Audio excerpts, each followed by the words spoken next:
Well-known liberal radio host Thom Hartmann decided to take some shots at the far left in America here in such a way that reeks of arrogance.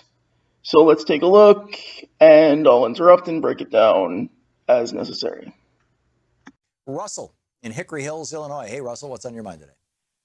Yeah, this might be a wasted call. Now that I'm retired, I hear the far right, the far left. What is the far left? Who are some of the people in it? What are their ideas?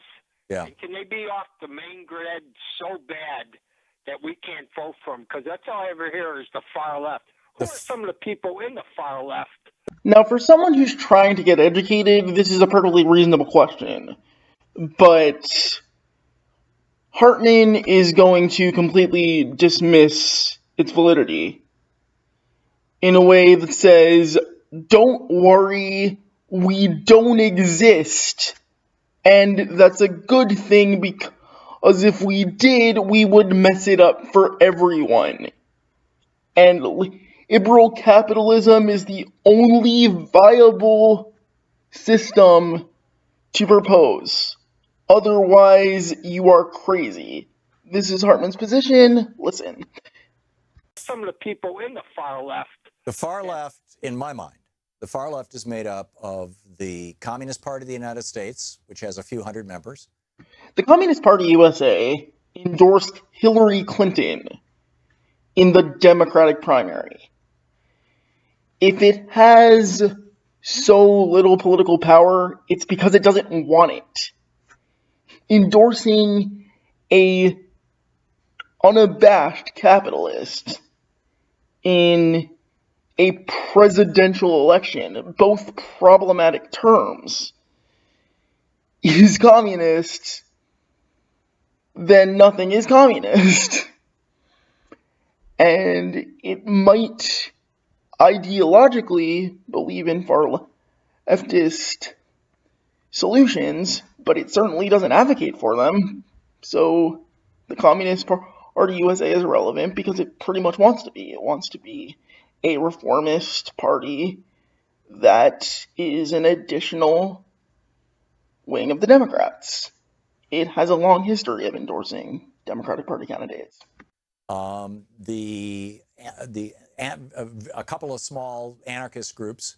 Note how Hartmann tries to minimize the impact of anarchism and anarchist tendencies as much as possible. It would be one thing if he were trying to encourage leftists to build political power, but he's not. He's dismissing them. Anyway, continue disparaging the far left as if we don't exist. This group out of New York, I'm drawing a blank on the guy's name, but there's a little cult that follows him around, and they run, say that again?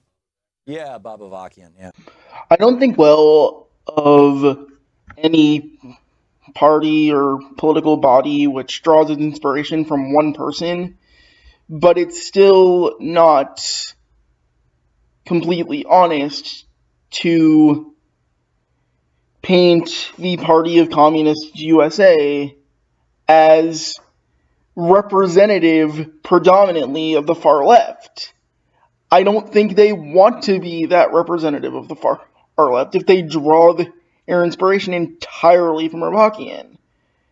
I think that I don't happen to agree with Leninist tendencies as much as I do libertarian or anarchist tendencies, but to call any Leninist body a cult would be fundamentally dishonest, and to pick the most visible one and ridicule it, to pick the one that is most identifiable to be seen as ridiculous is not honest.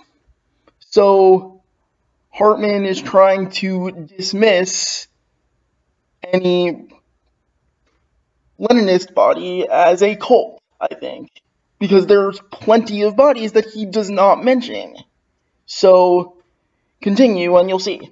And basically the far left is, it's like 1/100% of the American population. It's inconsequential. It has no political power. When it comes to the tactics of defeating capitalism, it is not that important. The self-identifying labels that any proletariat or precariat American applies to themselves. Because what matters, regardless of what you may consider yourself, is that workers are getting screwed and they need to take control of the means of production, distribution, and exchange. Now, you could frame that argument any way you want, but you don't have to have leftist ideological tendencies to hate the idea of bosses and to hate the idea of a ruling class government. If you phrase it in terms of seizing the means of production and use words like bourgeois and proletariat, then yeah, people who use those words are generally far left. But if you phrase it in terms of, there's a boss, he takes most of your value, I want you to retain your value, there's going to be at least a few people who were either previously liberal or previously conservative who are going to take a liking to that possibility of working without the existence of a boss, of governing without the existence of a top-down hierarchy. So, you don't need to call the far left, as it's politically organized, may not be as strong as it needs to be, but that doesn't make its mission inconsequential. And at the worst, what they do is they screw up things for everybody else by showing up like at Trump's inauguration and smashing windows. The windows. Won't somebody please think of the windows? A guy preaching genocide and mass deportation and systematic elimination of working class power, that's fine. Smashing private property is not fine. See, so it's more important to look respectful and orderly than it is to actually fight for what's correct. But weirdly enough, people like me and progressive Democrats and Bernie and whatnot are labeled the far left by our corporate media, because from a corporation's point of view that believes that corporations should have all the power and government and we the people should have none of the power. Did you catch that? He made a false dichotomy between corporations and the government. In his mind, corporations should have some of the power and government should have the rest of the power, so corporations' power doesn't get too large. But he equated the government with the people, the masses. And that is not the same thing. The nation state, the geopolitical apparatus of the United States of America, is not equivalent to the masses inside the United States of America and the rest of the world. The geopolitical body of the nation state purports to represent the people, but it is not the people themselves. The people, the masses, the population, the proletariat, are not the ones making decisions. The bourgeois chooses who among them will be up for a choice for the proletariat to choose who to rule over them. But there is an implication when Hartmann equates government and we the people as the same thing, that there is no way for the people to rule themselves. that there needs to be a supervisor, a hierarchical advantage of the state over the people. And that does not necessarily need to be the case at all. There does not need to be republicanism in order for a government to exist, but there also does not need to be the power of the masses and a government. The masses and the government are not the same thing. And the masses will always exist, but government doesn't necessarily have to. And if it does, it certainly doesn't need to be a Republican form of government. Except under the Constitution of the United States of America, Republican governments are guaranteed. And Hartmann is still working from that framework as though it is a fundamentally good thing. So there's a lot to unpack there, but to further emphasize the point, there seems to be a don't worry sort of attitude among liberals.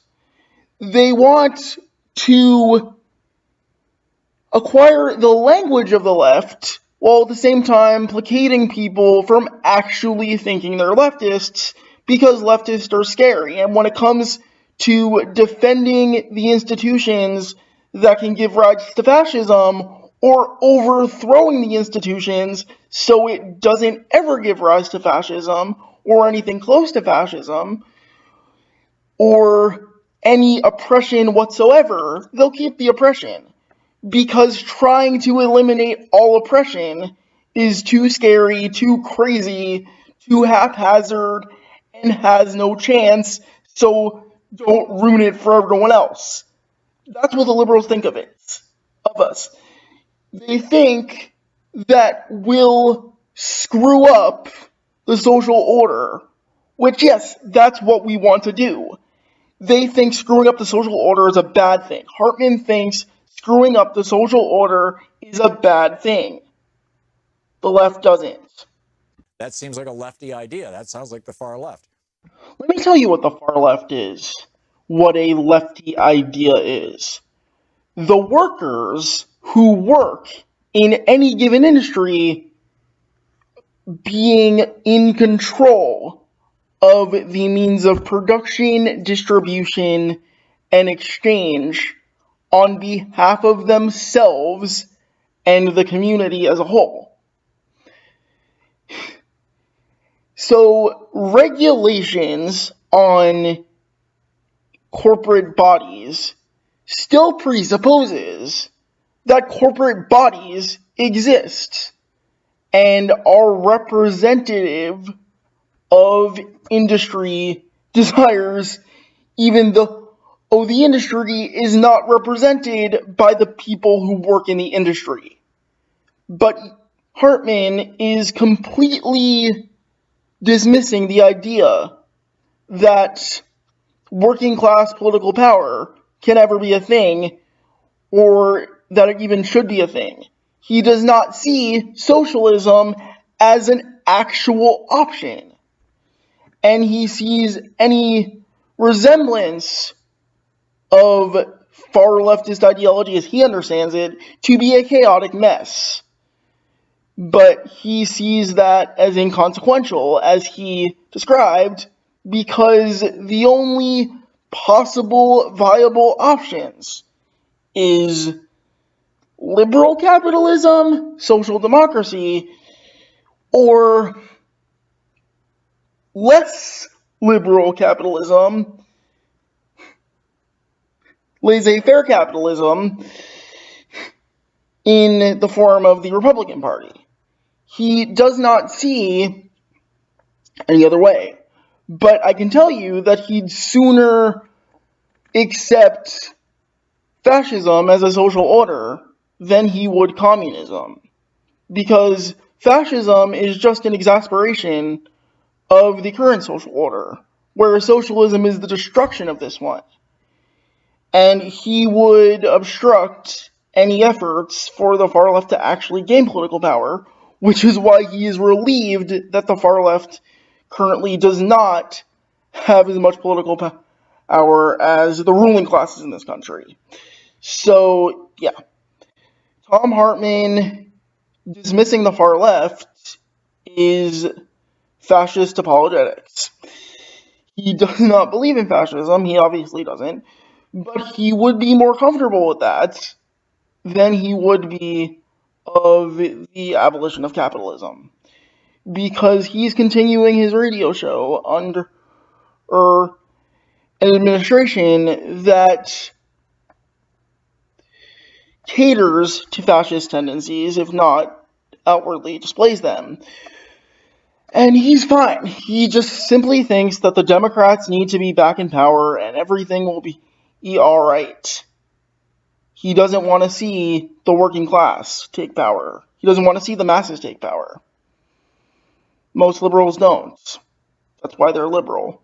And so what has happened is our media has rebranded basically FDRism, New Dealism, Great Societyism into, quote, far left, when actually it represents the desires of the mainstream of America. The vast majority of Americans, probably somewhere on the, between 65 and 80% of Americans, support the ideas of the New Deal and of the Great Society.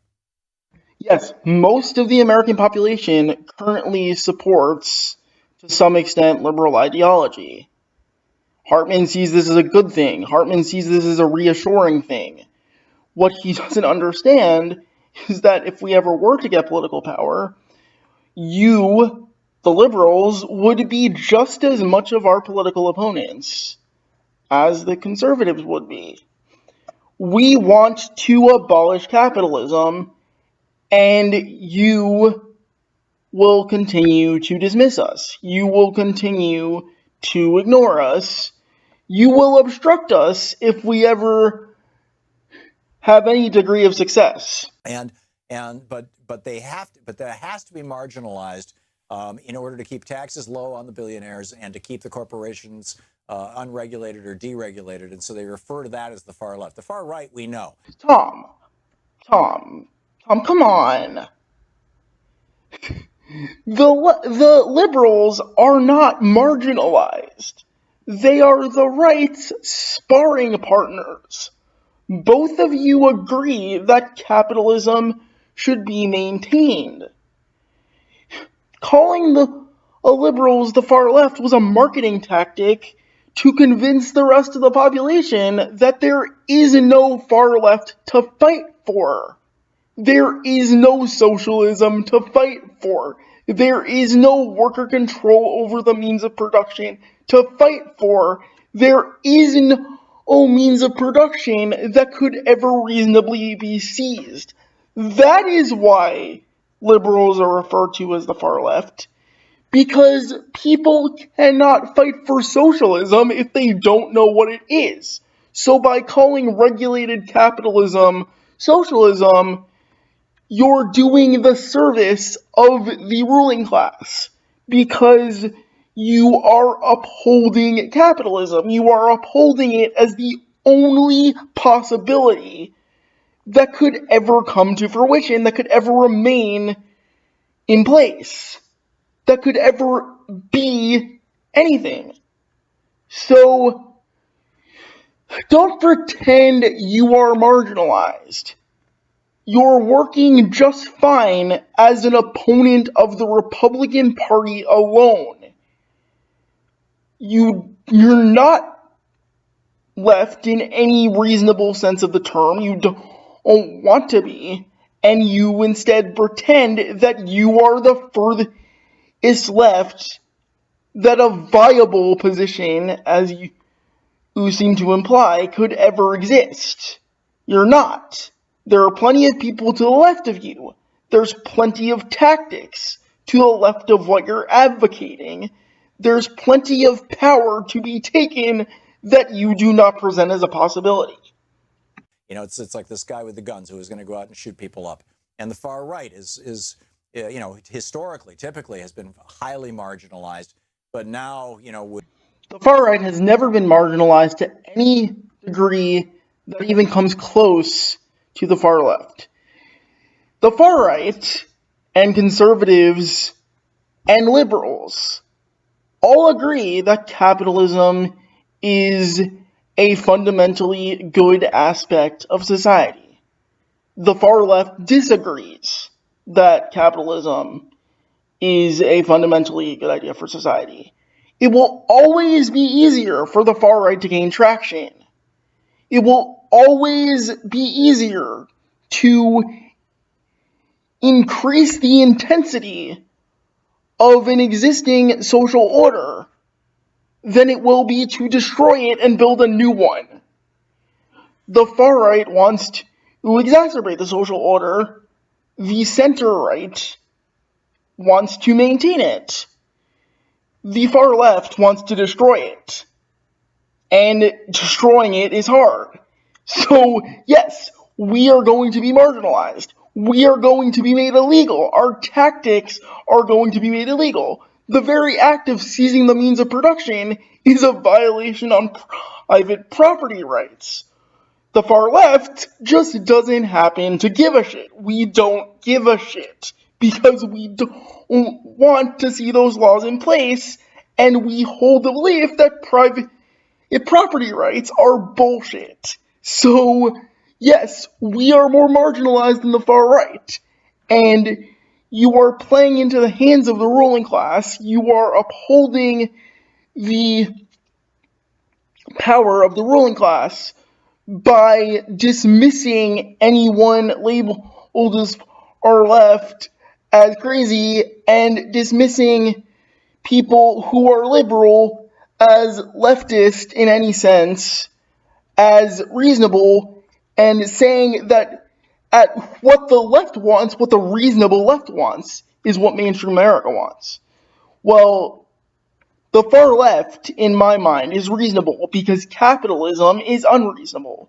We want to abolish capitalism, you don't. We are leftist, you are liberal, you are our opponents. Know that. With a bunch of far right figures in the White House, the far right has kind of come into its own, and which is, in my opinion, concerning, shall we say. And now you've got even Alex Jones now is kind of walking back from it. Of course, it's in his divorce papers, I guess. He's saying, well, I'm just a performance artist. Right. I will tell you right up front, I am not a performance artist. What I'm saying is what I believe. Russell, thank you very much for the call. We'll be right back. What you're saying is what you believe. The far left, in your mind, is inconsequential, and if it ever becomes consequential, it needs to be defeated. Anarchism, in your mind, is not a viable ideology. Any Leninist tendencies are cults, and you are fine with the bourgeois controlling the means of production, distribution, and exchange at the expense, marginalization, and oppression of the working class and oppressed communities all over the world. You are okay with capitalism. That means that you are okay with exploitation. What you believe is that exploitation of the working class is preferable to worker control over the means of production. You find far leftist tactics and ideology too scary and too chaotic to be viable. You will not support it. Anytime you talk about socialism in any kind of terms, you equate it with the welfare state, which it is not. I don't know if you're actually ignorant of that or if you are lying for the sake of controlled opposition. But the liberal media is not marginalized. The far right media and governments are not marginalized and never have been. Leftist governments, leftist tendencies, leftist ideology, leftist tactics, they want to upend the social order. We want to upend the social order. So we will always be a danger to the establishment of imperialism and capitalism all over the world if we were to ever get legitimate political and social power. But it doesn't necessarily have to be electoral. So when you say we screw up things for everyone else, what we are trying to do is grow our base. For example, what the Socialist Party USA is trying to do is grow their base, radicalize the liberals so that they do not hold on to the Democratic Party, and radicalize the working class in general so they see the value in controlling the means of production, so they see the value in having a say in their own lives. If you do not want capitalism to be destroyed, if you do not want the republicanism that America was founded on to be destroyed, then you are in favor of the ruling class controlling the means of production and the government on behalf of the working class. I am not in favor of that.